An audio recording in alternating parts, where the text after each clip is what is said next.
This is a very different episode. This is not about identifying something that's a challenge for us and finding a quick fix, a quick hit to find your way through and to move forward. What I want to do is bring attention to something that I think is a massive concern in our society today, something that is not talked about, and yet something that is impacting possibly you, but absolutely, certainly people you know, people you care about. And so many people are not doing anything about it. We need to raise awareness about this and start to move to action. And I'm hoping that this episode can do a little bit to help move in that direction.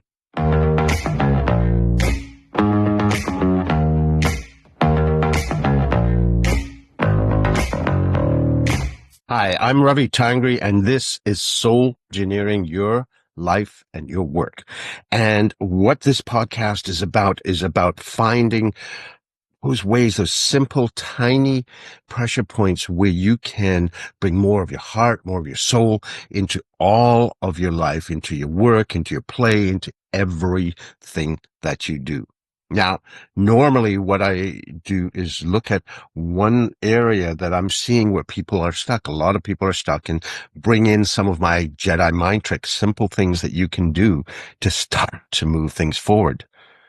Today is very different. This is something that happened to me recently that really, really concerns me. It's about something that I believe is an epidemic in our society today, but that we are not talking about. This could be something that's impacting you, but it is absolutely 1000% impacting many people you know about, that you care about. And yet so many people are not doing anything about this. And I believe it's getting worse. And it's interesting how this came into my awareness. A couple of weeks ago, I was at the one of the local farmers market, and I saw someone wearing this hoodie that I thought, wow, that's really cool. And I chatted with him about it, and I wound up ordering one. And a few weeks later, I was wearing that actually at that same farmer's market for the first time. And I was shocked that within hour and a half, 2 hours, 8 people came up to me to thank me for what the shirt said. It's not like, oh, cool, man, that's neat. These are people who just said, wow, thank you. I really needed to see that, to read that, to hear that. And not just people passing by, people that were behind me that tapped on my shoulder and said that, and said it in a very genuine way. And that sort of response has not declined whenever I wear it. So what does the sweatshirt say? The hoodie, it says on the front, it says, you are enough. On the back, it says, dear person behind me, the world is a better place with you in it. Love, the person in front of you. Now, supposedly these shirts were created by someone who lost a friend to suicide. I haven't done my due diligence in that area to find out if, the validity of that. But even whether that's true or not, I am amazed by the impact that these words have on people. It's left me almost speechless about it for a while, because it was, wow, that this reached so many people. But it reflects what I have seen as a growing, for lack of a better word, epidemic, and the data does support it. I'll share some of that with you in our society. I've seen it in my coaching clients. I've seen it among friends. I've even felt it in myself. There is something that started with the pandemic, where there was a growth in loneliness, in depression, in suicide rates. And those numbers have not come down significantly. We learned during the pandemic to pull back, to be isolated, to be alone. And we have not unlearned those habits. And I think this is pervading our society. There is I can feel it among people that I talk to, professionally or personally, that there is this loneliness that is out there that can get exacerbated into other challenges. So what is the data? The data shows that loneliness has come down a little since the pandemic, but not much. So the habits of isolation that we learned in the pandemic, we haven't broken. We're still in that. There's a U.S. study, Cigna US, that shows in 2023, 50% of American adults are experiencing loneliness. There's another British study that shows that at least 27% of adults are experiencing loneliness. And that was from 2023 as well. So, even if the Cigna US study is an overstatement, 27% is still pretty darn significant. And this moves into other areas as well. Depression. In an American study, pre-pandemic US, it said that 10% of US adults reported depression. In 2023, it had come down slightly from pandemic peaks, but it was still at 20%, double what it was prior to the pandemic.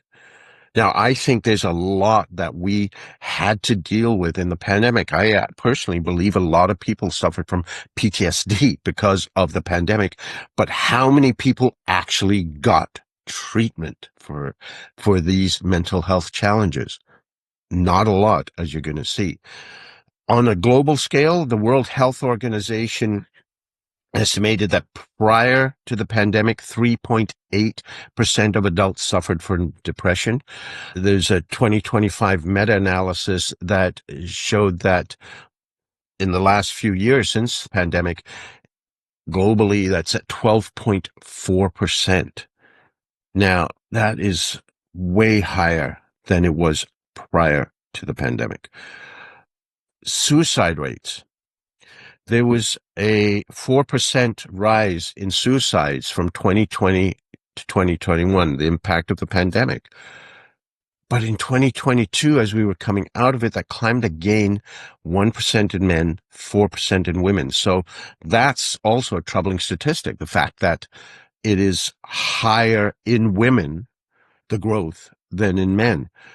But it's showing these are all impacts of this. Now, in terms of treatment, remember I said there's a lot of us. Some of us do get treatment for mental health challenges. A lot of people don't.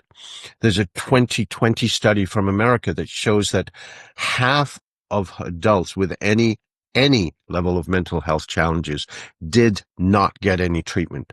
If you looked more deeply at serious mental health challenges, 1/3 of adults did not get treatment. So that sort of pain is out there still. And to me, this is very serious. These are alarm bells going off.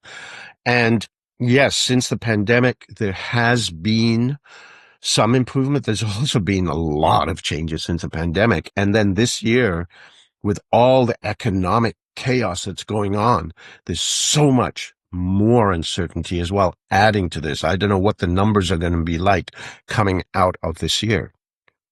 Now, this is especially serious for those who are always there for others. If you're the one that everyone turns to, you're not only dealing with your own challenges, but you're supporting others in getting through theirs and helping them and being the one that they talk to. But who do you talk to? It does not matter how strong you are. We all at some point need a safe place to land where we can take the pressures of the world off and just feel supported, that we are not carrying all that. We learned, I believe, a lot of us learned not to reach out for help during the pandemic because there was so much going on. We were all over our heads. And those of us who are supporting our family members, our friends, the people who work with or for us, we felt all that much greater burden because we're there. We had to be there for others. We didn't have time for ourselves. And often it feels like there's nobody that we can turn to. Added to this is that a lot of people see asking for help as a sign of weakness. I was just talking with someone yesterday about someone they knew that said, "Oh no, I don't. That's weakness. If you go see a therapist, go see a counselor. That means you're not, you're not a real man or a real person. You're not strong." That's the biggest crock of shit I have ever heard. It takes great strength to reach out for help. It's weakness to not do that. We do regular maintenance on our cars. We do it on our computers now. We've got these programs that are running that are protecting, that are updating, upgrading. But we don't do it on ourselves. We don't get that help that's there. And for a lot of people, even putting aside professional help, they don't have a circle of friends that you can call to, a lifeline where you can go say, "Hey, we're going for a beer. We're going for coffee. I am going to vent. You are not going to say a word. I'm just going to dump all my frustrations and get it the heck out of me." We've learned not to reach out and just bottle it up, and it just keeps growing and growing and growing because we don't have an outlet. We've gotten used to changes in the stress at work. Yes, it was stressful in the pandemic. Yes, coming out of it. But did we deal with it? Look at the stress leave. Look at the short-term disability. Look at all of these things that are happening. The presenteeism, the absenteeism. Those are all signs that people are under pressure, but we're ignoring them. And for those of you who are leaders or business owners, the challenge is not only supporting yourself, but supporting your people in getting help, getting the resources that they need. If you see these signs, feel the pressure of what you've got to do at work, but you also see your people are under stress, are snapping at each other, are making mistakes. How do you deal with that dynamic and that tension? The fact is, if you keep pushing, the one thing you can be guaranteed of is that they are going to break. The people will break because this pressure is not letting up, as we can see looking around the world now. We need to support ourselves. We need to support our people. We need to support our families and friends in getting the support they need in whatever way that is. So what are solutions to this? I mean, there's no quick fix. We've taken years to build and embody this stress response. You've probably heard me talk about every time there's a stress response, there's 30 hormonal changes, 1,300 chemical changes that poison our body. And I believe that there's an addictive factor that we get hooked on that. So we don't want to break that cycle because we need those toxins. We become really hooked on them. I think need to start taking a look at, okay, if I do nothing now, if I don't change a thing I do, where am I going to be at the end of the year? What will happen? Just take a look at what has been happening, how the pressure has been building, the mistakes, the stresses, the lack of sleep, all of that. What is going to happen by the end of the year if this continues? Forget it escalating, even at the same pace, if that pressure lets go.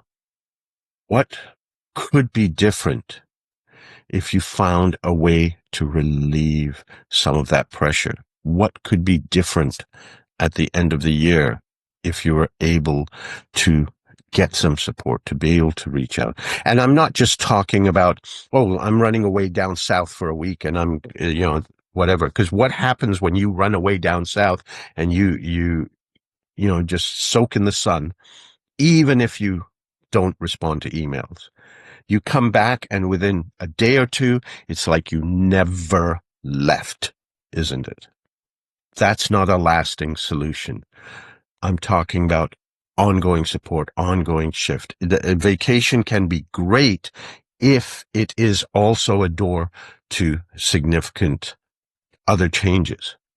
So some of the simple things that you can do are reaching out to a spouse, to friends, to colleagues at work or in the business world, the professional world, to have those conversations over beer, over coffee, over a walk that let you do some venting and just let stuff out. I'm not talking about wallowing. There's a clear line between venting and wallowing, but we do need to get this stuff out. And for many of us, it's gotten so much that we could really use some professional help, a counselor, a therapist, a good one. And when you do reach out for that, one of the things I absolutely believe in is you need to shop for the right therapist. There's a lot of people out there with different approaches, different ways of doing things. They may not be a good fit for you. So you need to shop around. Don't just go to one and go, that didn't work. They were useless. Try others. You might even try a half dozen. With my coaching clients, there's certain things I can do to help them, but there's a line where it goes to counseling, and I help them find a right fit for them. Now, for a lot of you, you may have EAP programs at work where you have counseling services where you don't even have to pay anything. It's confidential, and you've got those resources.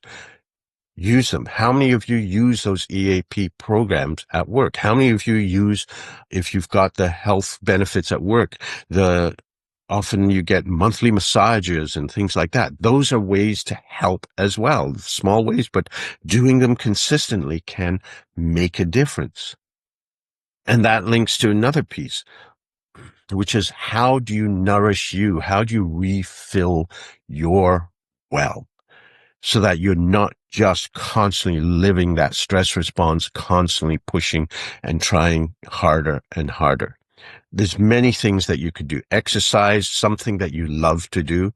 If you've heard my podcast, you know I'm a dancer. I've tried running and it bores the living daylights out of me. But dance, I can go out and dance for hours. I've been to weekend-long dance congresses where you're doing workshops for 8 hours a day, and then you're dancing for hours at night. I never get enough because for me, it's joy. What exercise is joy for you? Even if it's just walking. Beach walks, another thing that nourish me. And that links to another thing, nature. Getting outside.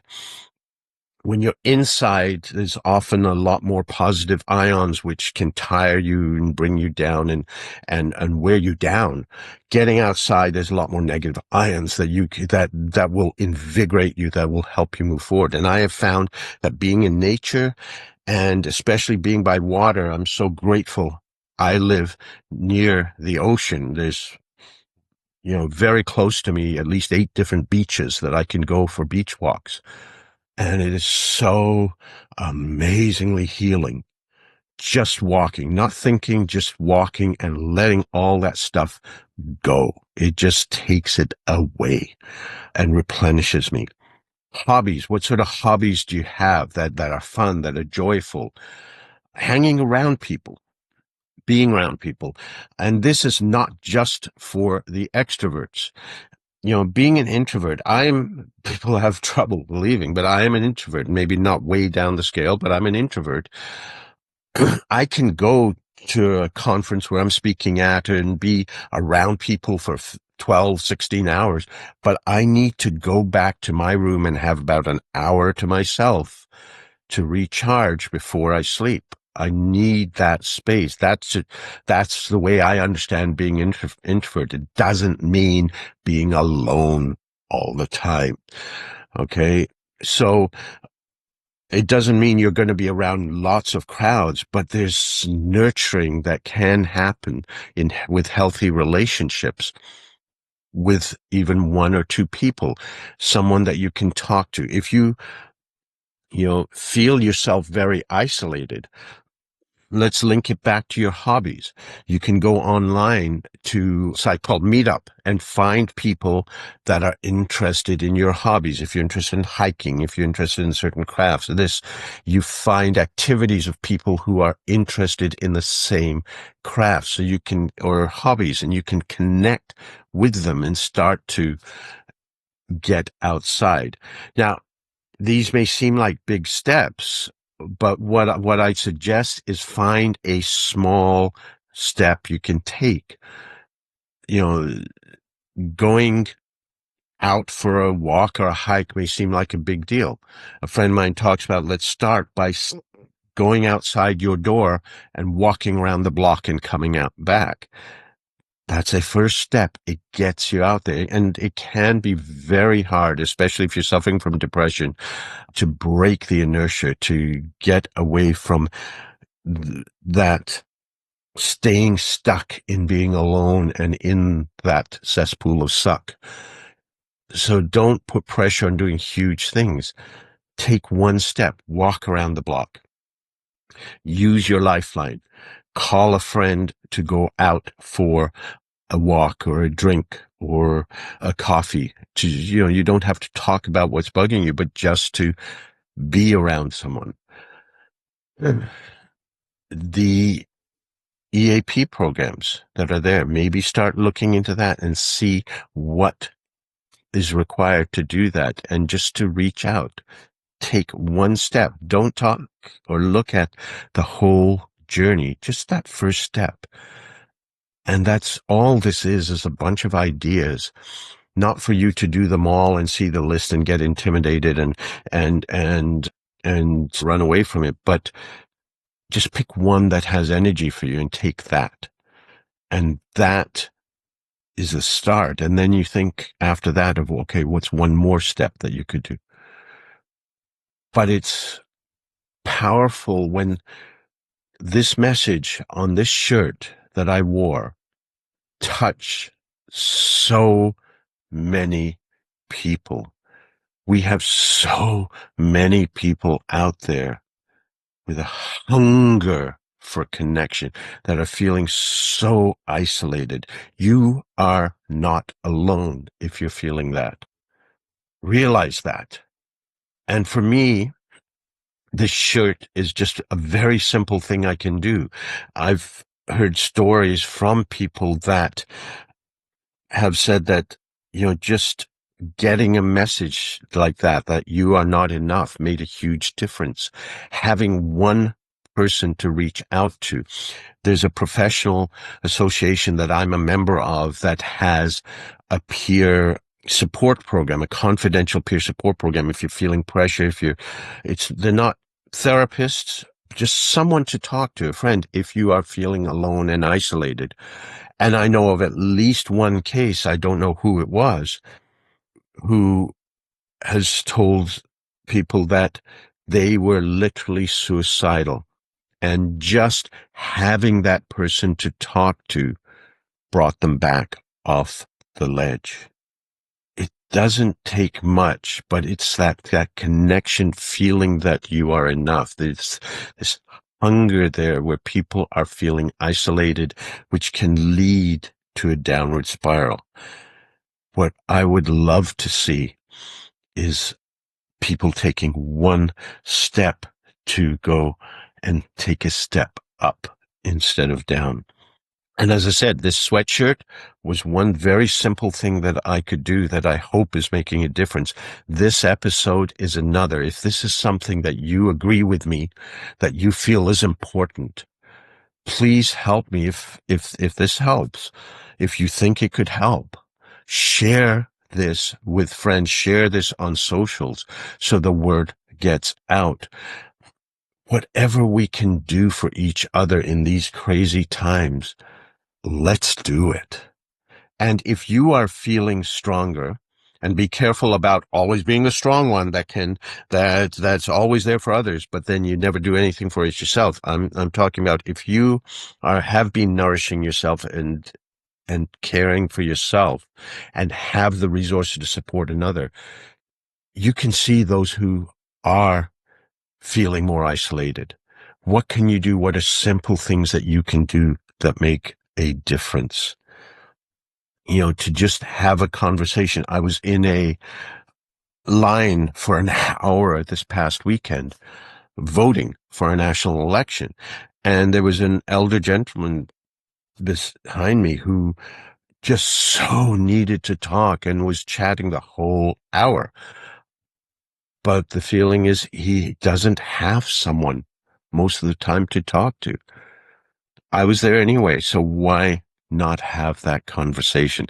Why not have that connection? And it helps you as well. So if this episode does one thing, if you are feeling this isolation, this disconnection, I encourage you to think about what's one simple step you could take that would allow you to nourish yourself, to get the resources, get the support that you need. And if you feel that you do have resources, that you are supporting yourself, that you are actually feeling strong, what are simple ways that you can help others build that connection? And finally, if this is a message that you think is important, please help me share it, pass it around so that we can hopefully reach more people, just as this sweatshirt did for those random people who saw it as I was wandering around the farmer's market. I got the energy, it's all I need to finish. And everyone that knows me knows that I can do this. Yeah, I know that I can.